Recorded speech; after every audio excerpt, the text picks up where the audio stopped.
ఎలా అనిపించిందండి? బాగా అనిపించింది. ఆబ్వియస్లీ అంటే నేను ఇందులో నటించాను కూడా. ఎదురింటి మంగళ గౌరి అన్నట్టు. లతానే క్యారెక్టర్ చేశాను, హీరోకి లవర్ క్యారెక్టర్. చాలా సహజమైన అంటే ఊరి వాతావరణంలో సహజమైన పాత్రలతోటి చాలా కామెడీగా తీశారు. అంటే చిన్నప్పుడు ఊర్లో చాలా బద్మాష్ పనులు చేస్తుంటారు కదా, అరే వీడు అన్ని బద్మాష్ పనులు చేస్తాడని. అట్లాంటి ఇద్దరు బద్మాషులతోటి 2 గంటలు చక్కగా నవ్వించారు. Complete family oriented picture. చక్కగా అంటే చాలా రోజుల తర్వాత మీరు మంచి మీ ఫ్యామిలీతో వెళ్ళి ఎంజాయ్ చేయొచ్చు. అండ్ అందులో నా క్యారెక్టర్ అయితే కంప్లీట్లీ అంటే కామెడీ క్యారెక్టర్. రోల్ చెప్పగానే లవర్ అనగానే చాలామందికి కొంచెం ఎక్సైట్మెంట్ ఉంటుంది కదా, సో మంచి క్యారెక్టర్ ఇచ్చారు. శంకర్ చెగురి గారికి థ్యాంక్స్. అండ్ మీరు అందరూ చూసి దీన్ని ఆదరించాలి. అప్పుడే చిన్న సినిమాలు హిట్ అవుతే మాలాంటి వాళ్ళకి ఎంకరేజ్మెంట్గా ఉంటుంది. Thank you so much.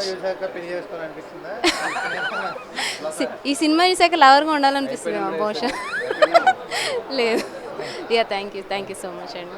ఎలా అనిపించిందండి పద్మ? చాలా సూపర్ డూపర్ కామెడీ. ఈ రోజుల్లో వేరే మిగతా డ్రామా, ట్రాజెడీ, సోషల్ మూవీస్ ఏవైతే వస్తున్నాయో కామెడీ రేంజ్ ఎవరు కూడా టచ్ చేయట్లేదు.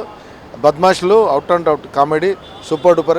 చిన్న మూవీ అయినా పెద్ద super duper hit. Excellent music.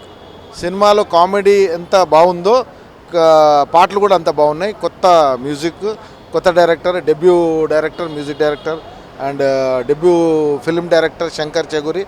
ఆయన పరిధిలో ఆయన నిర్మాణంగా ఈ సినిమా తీశాడు. Out and out comedy. చిన్న ఆర్టిస్టులని కాదు, పెద్ద ఆర్టిస్టులని కాదు, ఆయనకున్న లిమిటెడ్ పరిధిలో ఒక మంచి మూవీ వచ్చింది ఈ సమ్మర్ వెకేషన్లో. టు బి ఫ్రాంక్, అందరూ కూడా no vulgarity, no double meaning dialogues, super duper బాగుంది సినిమా. చూడొచ్చు అందరూ కూడా. అందరు రండి. చిన్న సినిమాలను ఆదరించినప్పుడు మన సినీ పరిశ్రమ కూడా పచ్చగా ఉంటుంది. అందరూ కూడా ఇప్పుడు సినిమాలు లేవు, కామెడీ సినిమాలు లేవు అనే సందర్భాల్లో సినిమాను మనమే కదా ఆదరించుకోవాలి. మనకు ఇంకా అవుట్ అండ్ అవుట్ కామెడీ సినిమాలు కూడా మనం ఎక్స్పెక్ట్ చేయొచ్చు. బట్ ఉన్న పరిధిలో ఇట్స్ నైస్ మూవీ. బాగుంది, కామెడీ మూవీ బాగుంది. ఇద్దరు హీరోలు న్యాయం చేశారా సినిమాకి? Super duper. వాళ్ళ పరిధిలో వాళ్ళు సూపర్గా యాక్ట్ చేశారు. మహేష్ అండ్ ముఖ్యంగా సాగర్ తన పరిధిలో. వాళ్ళకు భవిష్యత్తు ఉంది, ఫ్యూచర్ ఉంది. ఇంకా మిగతా ఆర్టిస్టులు కూడా బాగా చేశారు. కానీ పెద్ద ఆర్టిస్టులు అని మనం అనుకుంటాం, కానీ పెద్ద చిన్న అనేది తేడా సినిమాలో ఒక ప్రేక్షకుడిగా నాలాంటి సామాన్యమైన వ్యూవర్గా చూసే వాళ్ళకి మాత్రం ఏముండదు. అక్కడ పండించాడా లేదా, ఆ సీన్ని న్యాయం చేశాడా లేదా అనేది ఇంపార్టెంట్. అందరూ బాగా చేశారు, కొత్త వాళ్ళైనా. మెసేజ్ ఏంటంటే, మన పని ఉన్నవాడు పనిని వదిలేసి పూరంపోగ్గా తిరిగే కన్నా ఆ ఉన్న పనిని చేసుకొని నువ్వు దాంట్లోనే దొంగతనాలు చేయకుండా ఒక న్యాయంగా, ఒక సామాజికంగా మంచి బ్రతకొచ్చు అనే ఒక మంచి మెసేజ్ ఇచ్చాడు. కులవృత్తులు అంటే ఇప్పుడు దాంట్లో ఒక అతను బార్బర్ ఉంటాడు, ఒక అతను టైలర్ ఉంటాడు. వాళ్ళ పరిధిలో వాళ్ళు కరెక్ట్గా పని చేసుకుంటే మీకే బోలెడు పని ఉంటుందిరా అనే ఒక మంచి మెసేజ్ ఇచ్చాడు. యూత్కి కూడా పని చేసుకునే వాళ్ళు పని చేసుకోవచ్చు.